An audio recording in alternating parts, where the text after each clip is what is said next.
Hi friends, ఇవాళ అయితే మేము గ్రీనరీ చూడాలి, ఇంకా బాగా బోర్ కొడుతుందని నర్సరీకి అయితే వచ్చేసాం. మీరు చూడండి ఫ్రెండ్స్, నర్సరీ ఎలా ఉందో.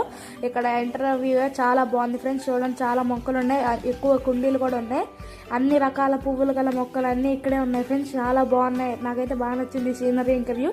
ఇది జస్ట్ స్టార్టింగ్ లోనే ఫ్రెండ్స్. కుండీలు కూడా చాలా ఉన్నాయి, చాలా బాగుంది. ఇప్పుడు లోపలికి వెళ్దాం. చూడండి, ఇక్కడైతే నాకు ఒక వస్తువు లేదు అనిపించట్లా. చూడండి ఫ్రెండ్స్, అన్ని మొక్కలకు సంబంధించి అన్నీ ఇక్కడ ఉన్నాయి. తర్వాత వచ్చేసరికి ఇక్కడ మొక్కలకు సంబంధించిన అన్ని mix, rose milk, coco peats, ఇంకా అన్నీ ఉన్నాయి ఫ్రెండ్స్. మీరు తప్పక ఇక్కడికి వచ్చి విజిట్ చేయండి. ఇది వచ్చేసరికి అయితే శ్రీనివాస్ నర్సరీ. ఓకే ఫ్రెండ్స్, ఇప్పుడు లోపలికి వచ్చేద్దాం. ఎలా ఉందో లోపల ఎంటర్ అవ్వగానే చూడండి ఫ్రెండ్స్, ఎండాకాలం అని షెల్టర్స్ కట్టారు వీటికి. తర్వాత ఈ స్టోర్ రూమ్లోనే అన్ని దాస్తారు ఫ్రెండ్స్, మొక్కలకు సంబంధించిన కుండీలు. మనకు ఆ కుండీ నచ్చకపోతే మారుస్తారు. చూడండి ఫ్రెండ్స్, లోపల ఎన్ని